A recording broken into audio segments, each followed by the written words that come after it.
حضرت ابو بکر صدیق اکبر رضی اللہ تعالیٰ عنہ جب 18 سال کے ہوئے تو نبی پاک صلی اللہ علیہ وسلم سے دوستی ہو گئی، اور دوستی اس لیے ہوئی کہ نبی پاک صلی اللہ علیہ وسلم نرم مزاج تھے اور حضور بھی مکہ میں سب سے الگ دکھائی دیتے تھے، کیونکہ باقی لوگ تو بت پرستی یا شراب نوشی میں لگے ہوئے تھے، اور حضرت ابو بکر صدیق اکبر بھی حضور صلی اللہ علیہ وسلم کے مزاج سے ملتا ہوا مزاج رکھتے تھے۔ تو آپ کی اس وجہ سے نبی پاک سے دوستی ہوئی، اور یہ دوستی ایسی ہوئی کہ دوست تو بہت ہوں گے لیکن دنیا میں بھی اپنے ساتھ رکھے، دنیا سے جانے کے بعد بھی اپنے ساتھ رکھے، ایسا دوست قیامت تک نظر نہیں آ سکتا۔ حضرت ابو بکر صدیق اکبر رضی اللہ تعالیٰ عنہ کہ جب دوستی ہو گئی تو حضور صلی اللہ علیہ وسلم کے ساتھ اٹھنا بیٹھنا ہوا، کھانا پینا ہوا، رہنا سہنا ہوا، قدم قدم پہ دوستی نبھا رہے تھے۔ ایک وقت ایسا آیا کہ بہت زمانہ گزرنے کے بعد یعنی نبی پاک صلی اللہ علیہ وسلم کی عمر 40 سال کی ہو گئی اور حضرت ابو بکر صدیق اکبر کی عمر 38 سال کی ہو گئی۔ حضرت ابو بکر صدیق اکبر رضی اللہ تعالیٰ عنہ تجارت کی غرض سے یمن چلے گئے۔ جب آپ تجارت کرنے کے لیے یمن گئے تو یمن جانے کے بعد آپ کی ملاقات ایک راہب عالم سے ہوئی جو یہودیوں کا عالم تھا۔ اس نے دیکھ کر کے پوچھا، اے شخص مجھے یہ بتاؤ کیا تم مکہ سے آئے ہو؟ حضرت ابو بکر صدیق اکبر نے کہا ہاں میں مکہ سے آیا ہوں۔ کہا تم حرم کے رہنے والے ہو؟ کہا ہاں میں حرم کا رہنے والا ہوں۔ کہا قریش قبیلے سے ہو؟ کہا ہاں میں قریش قبیلے سے ہوں۔ پھر کہا کیا تمیم سے تمہارا تعلق ہے؟ کہا ہاں تمیم بن مرہ سے میرا تعلق ہے۔ حضرت ابو بکر صدیق اکبر نے کہا اے شخص ذرا یہ بتا یہ تمام باتیں تو مجھ سے کیوں پوچھ رہا ہے؟ آخر اس کی وجہ کیا ہے؟ حضرت ابو بکر صدیق اکبر نے جب اس سے وجہ پوچھی تو یہودیوں کا عالم کہنے لگا میں اپنے علم صادق کے بوتے پر مجھے جو نالج ہے اپنی کتابوں سے اس نالج پر میں آپ کو یہ بتانا چاہتا ہوں کہ آپ کے پیٹ پر ایک تل ہے اور بائیں ران پر ایک علامت ہے۔ حضرت ابو بکر صدیق اکبر نے کہا آخر یہ باتیں تو مجھ سے کیوں کہہ رہا ہے؟ وہ کہنے لگا میں نے اپنی کتابوں میں پڑھا ہے کہ آخری زمانے میں اللہ کا ایک آخری نبی مکہ میں پیدا ہوگا اور اس کا ایک ساتھی ہوگا، اس کا ایک ساتھی نہیں تو کمزور ہوگا اور ایک ساتھی طاقتور ہوگا جو جنگوں میں اس کی مدد کرے گا، اور ایک ساتھی وہ ہوگا جو اسے مشورے دے کر کے مدد کرے گا۔ تم نہیں تو کمزور بھی ہو لیکن یاد رکھو تمہاری یہ علامات میں نے کتاب میں پڑھی ہیں۔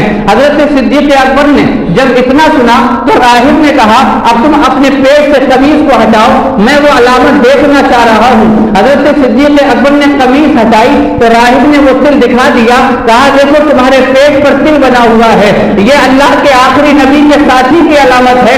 حضرت ابو بکر صدیق اکبر کو جب یہ معلوم ہوا تو آپ وہاں سے چلنے لگے۔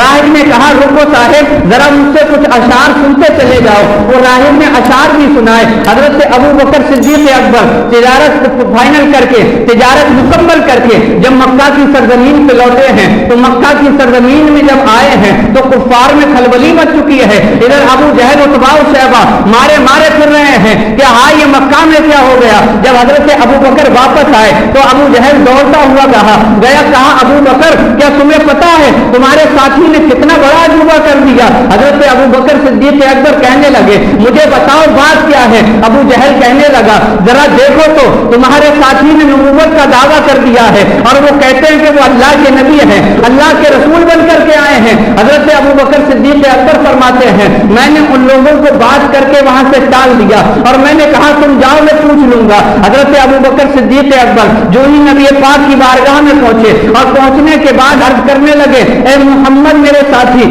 میں نے تمہارا ہر وقت ساتھ دیا ہے لیکن آج کفار مکہ میں کھلبلی مچی ہوئی ہے، آپ نے نبوت کا دعویٰ کر دیا ہے آخر کیا یہ بات سچ ہے؟ نبی پاک نے کہا بے شک یہ سچ ہے، کیونکہ میں اللہ کا رسول بنا کر کے بھیجا گیا ہوں اور میں نے نبوت کا اعلان کیا ہے۔ حضرت صدیق اکبر نے کہا میں کسی چیز پر دلیل نہیں مانگتا، لیکن اطمینان قلب کے لیے میرے تعلق سے، میری ذات کے تعلق سے آپ مجھے کوئی بات بتا دیں تاکہ میرا اطمینان قلب مجھے حاصل ہو جائے۔ نبی پاک نے ارشاد فرمایا ابو بکر یمن گئے تھے، کہاں یمن گیا تھا؟ تجارت کی غرض سے گئے تھے، کہاں تجارت کی غرض سے گیا تھا؟ کہاں وہاں بوڑھے سے ملاقات ہوئی تھی۔ حضرت ابو بکر نے کہا وہاں تو میں بہت سے بوڑھوں سے ملا ہوں۔ نبی پاک نے کہا میں تمام بوڑھوں کی بات نہیں کر رہا، میں اس بوڑھے کی بات کر رہا ہوں جس نے تمہیں اشعار سنائے تھے۔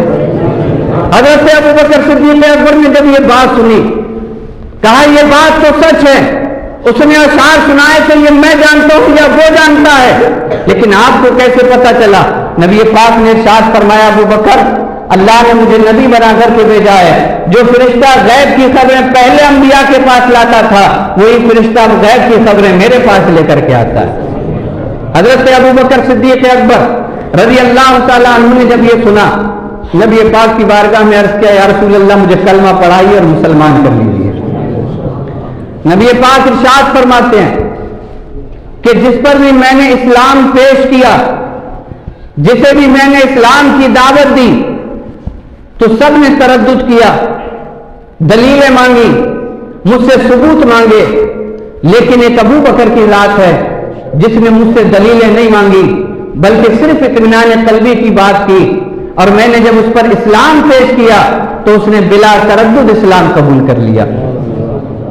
حضرت ابو بکر صدیق اکبر رضی اللہ تعالیٰ عنہ نبی پاک صلی اللہ علیہ وسلم کے پہلے خلیفہ اور حضور پر پہلے اسلام لانے والے شخص ہیں، یعنی نبی پاک صلی اللہ علیہ وسلم نے جب اعلان نبوت فرمایا تو اس وقت اگر مکہ کی سرزمین پر کوئی حضور پہ ایمان لے کر کے آیا تو وہ ابو بکر صدیق اکبر کی ذات ہے۔